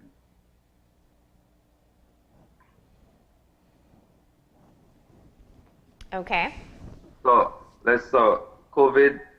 I was calling it COVID active management system, but I realized the active is not needed, and it's more an automated management system whereby you don't need to have officials on the ground tracking people anymore. That's tedious, it's hard, and it's taxing on the people out there because they're putting their lives at risk, right? Yeah. So why do that when we have the comfort of technology and they can do it? They can be much more efficient. They can be trained to do it digitally instead of manually, right? So now, the system is based off a QR code system, like I say, but the QR code is not mandatory. When users sign up, they will either sign up with a passport or any official government documentation that I can save their numbers. Once you enter the ID number into the system, the user can use their ID numbers to still register in the system. So you don't need internet. You can print your QR code on a piece of paper. You can do whatever. You do not need the access of internet to register into location. Maybe if you want, you can use it, the app, for you as a common man. There is that option. The only person in this relationship, like I will show you, for example, let's say this is Brody's, people are there shopping. Each one of these individuals would have to sign in with the QR code or with their identification number. They just give their identification number to whoever is scanning or checking at the door. And as you enter the store, the system will start to monitor you. Okay, let's say Marlene entered the store at 8 a.m. in the morning, and it logs everyone who is entering in that moment. So we have a history, a snapshot of what's happening in that moment for, let's say, the hour, however period of time you're there. I'm thinking, let me just say, so I know some business places have gone to kind of taking down your personal data. They may ask you for an ID or your name or contact information. This would help, even if you don't get, a buy-in from the entire tourism sector, health. If I have a restaurant, for example, and I want to be responsible, I could use something like this as well, right? Yes. Yeah. This system is designed for, actually I designed it for the whole tourist industry at heart, because that's what we really need. That's the end goal, right? Yeah. That's the end game. So right now the current tourism industry, they have a gold standard in the tourism industry right now, and you have to log the people entering and exiting your premises. Yeah. But this way it's much more efficient, it's faster, and you have immediate access to the data at yourself, the tip of your fingers, right? So every official would have that data live as it's happening. So you actually see the COVID spread rate as it's happening across the country, and you can target those hot zones. And I'll speak about that in a little bit. Yeah. So now with the application, you enter a hub. The hub will register you in. Like I said, you can use your app on your phone, or you can use you can print your QR code or give them your social security, and that's all they need as you enter. So it speeds up the process, so it makes it less tedious. Yeah. Because at some point, I believe as the situation gets worse, I think we're just at the beginning. We haven't reached the peak per se, because when you look at the burn rate, the virus is burning very slow through the population. Even though there's a vaccine, it's not going to be deployed as quickly as people think, and it takes a while to be effective, and the vaccine is not a cure. And it's just something to minimize the symptoms and reduce the probability of death in an individual. It's like the flu shot. You have to take it forever. So Renison, let me ask, because we don't have the time to go through all the mechanics of the app, but ideally what you would want is that people make use of it. It can help in your monitoring process. It can help both on a countrywide level, but it can also help with your own individual business, or if you're a tourism community as well. How do people get access to it? Is it already available for download? Yes, the app is not ready to download for public. It's not for public use. It is in testing and designing. Yeah. So I'll go through that quickly for you. So this is how the app works. I'll come back to these graphics. Let me show an example of the app. I'll bring it up on the screen. So now. So that's what it would look like. So this is how the app looks. Give me a second. Then you have the QR code, you'd scan it. Yeah, so now what you're seeing is my design interface that I need to design the app. This is live, this is working, right? So let's say on the left-hand side, you will see a QR code and you see location, registration ID, channel 5, company channel 5, the lease. So this would be your company QR code here that the business will use to register. This is their version of the app. The app, what you're seeing is just an interface to grant users access to the system, because actually I fear you're getting too technical with your computer information. So okay, so let's go to the point. So now basically the users will the image on the right. That's the user application, and when you click into it, you get your QR and your personal info. This info you shouldn't share it with anyone. If you choose to do so, that's your personal choice, right? So here you will have your identification number, your COVID status, the last location you visited, right? That's how the system works, and that's all information you need. On the business hand, they will be able to register you into the system, and here you have an open QR option where you're going to open your camera. However, I cannot do that because I'm using the camera to speak with you at the moment, so it won't work. But on your mobile phone, it works beautifully. So you can scan the code, You'd open the camera to scan the code. That's it. That's the app that the users have, and that's the app that the hubs they use. But there's also additional parts which only ministry has access to, or only high-ranking officials or authorized personnel would have direct access to. That's where the data lies. So this is just an interface to connect to the system itself. Yeah, so what you're saying is, and that's what I wanted to get at. So this is kind of a modern way, using technology to be able to help you register where you are, have the hub also know who comes in. But the real purpose is this. So if someone tests positive, there can be an alert that goes out to say you've been exposed.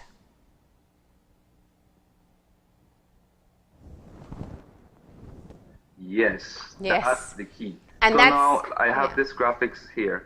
So immediately, if someone is tested positive within the system, all the persons they have come in contact with will be notified that they might have been in contact with someone who has contracted COVID-19. Yeah. So, and I can see, this is perhaps one of the most important things that we do need to do, for the simple fact that the sooner you know you've been exposed, the sooner you can start isolating and you can slow the spread. This is such a very progressive, I think, initiative that you've undertaken, just a Belizean coming home and wanting to improve what's already there. How do people get in touch with you if they're interested in learning more or want to use the app for their own purposes? So you can get in touch with me at my email address at renison.crawford@hotmail.com. It's that simple. A lot of people in the media already have my contact information. I'm on Facebook like the average human being today. So there's much more capabilities to talk about, Ms. Claire. I don't know if you have time on the show, and I don't. Yeah. So no, we're out of time. That's why I was trying to get. I know that you have a number of other elements to it. But I think the bigger part of the story here, Renison, is just you're a young man who came home and wanted to help with a skill set that you already possess, and I think that in itself is such a great story, because that's what we want from all our young, bright minds who still have that love and interest for their country, that you could do your part. So I hope that people take all this hard work that you've put into the app and that they get in touch so they can use it. And of course, the bigger goal here is that we slow down the spread of this virus. That's what I want. Thank you for everything, Ms. Cuellar, and it was nice being on the show today. And thank you for, for going ahead and taking initiative and providing something, even without being asked, providing something that you know can help. So thank you, stay safe, and we hope that people get in touch. Okay, take care, thank you. All right. And there you had it, a young, bright Belizean mind who took some initiative there, created a app that can help in tracking and contacting people once they've come in contact with COVID-19. His name is Renison Crawford. You can find him on Facebook, and you can get his contact information there if you are interested in accessing this app. He's not charging for it. It's just a matter of being able to help in the process. We're going to go ahead now and take our final break, and when we come back, we'll have our wrap-up, so stay tuned.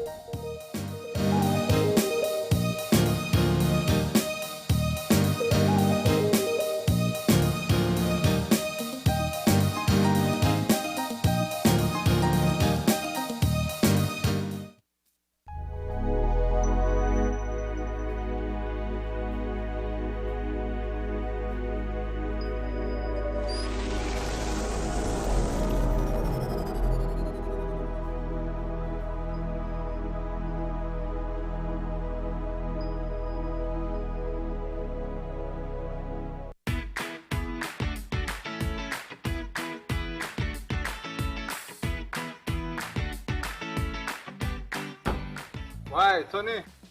Why, kid, what you go on, man? We actually can see we can need to buy a stack of them plastic plates and cups from the grocery shop because I run low.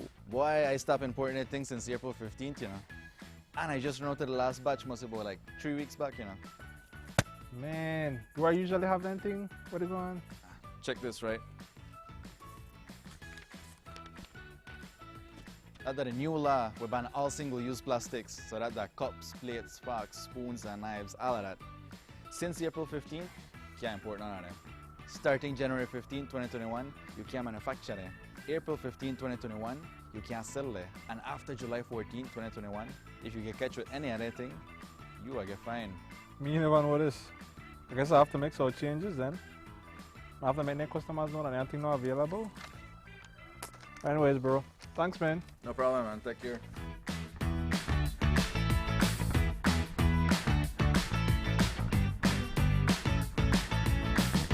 Es un hecho que puedes obtener servicios ilimitados con Smart. ¿Cansado de que se corte la línea cuando más necesitas estar conectado? Es un hecho que cuando te suscribes al plan de Smart Plus, obtienes llamadas, textos y datos ilimitados. Y también es un hecho que te puedes suscribir con un grupo de 5 miembros al plan Smart Share y hasta 40 miembros al plan Smart Enterprise para llamadas, textos y datos ilimitados. Smart tiene los verdaderos planes ilimitados. Es un hecho. Sé Smart y vive de forma Smart.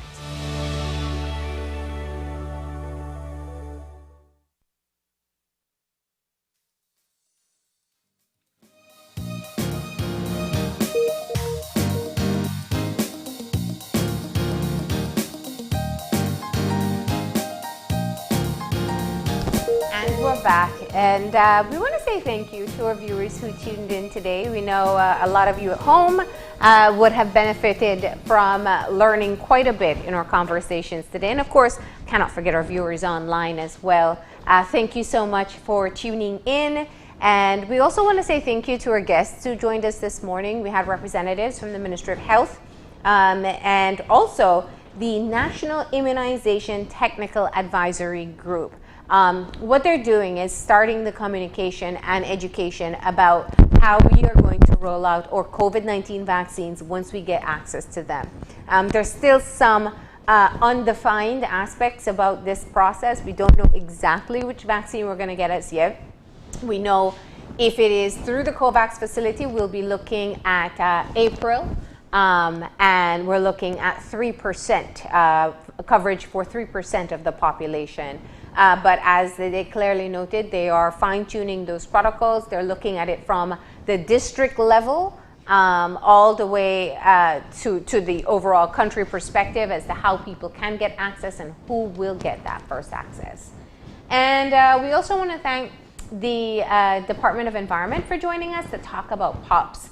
Definitely really interesting information. They're thinking of how persistent organic pollutions, POP, can linger in our environment, how they're introduced, and how we can minimize that introduction as well, from the pots and pans you're using to what you do with your garbage, and even the choice of pesticides that you choose to use in your homes. So once again, thank you to the Department of Environment. The information that they shared, you can get from them as well. And there are websites that they'd mentioned in the segment that you can find out even more.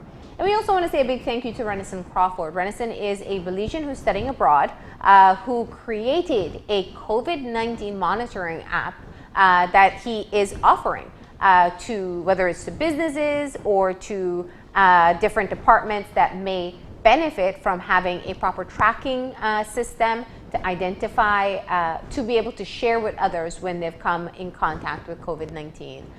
So thank you, Renison, for sharing your story and why it was so important to you to produce and provide this particular app. But that's all the time we have for today. Remember, if you would like to contact us, send us an email at oye@channel5belize.com. You can also drop me a line at marlene_oye@channel5belize.com. Find us on Facebook at Open Your Eyes BZ and on Instagram at OYEBelize. And remember to tune in tomorrow morning at 6:30 when you open your eyes to start your morning right. Until then, keep your eyes, your mind, and your heart open. We'll see you soon. Enjoy your day, Belize.